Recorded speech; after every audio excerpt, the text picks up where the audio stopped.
മലപ്പുറം പട്ടിക്കറി മലപ്പുറം തന്നെ എന്റെ തൊഴിലറിവുള്ള പട്ടിക്കറികളുള്ള മോനാ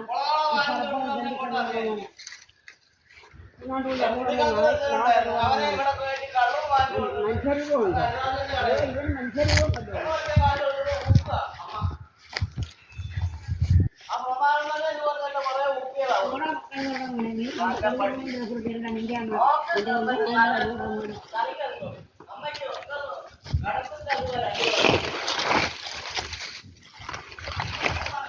ഇവിടുത്തെ ഓലകെട്ടിയിലെ നേതാവാകാൻ മുന്നേക്കാൻ ഓലകെട്ടി അമ്പലത്തിലെ നേതാവ്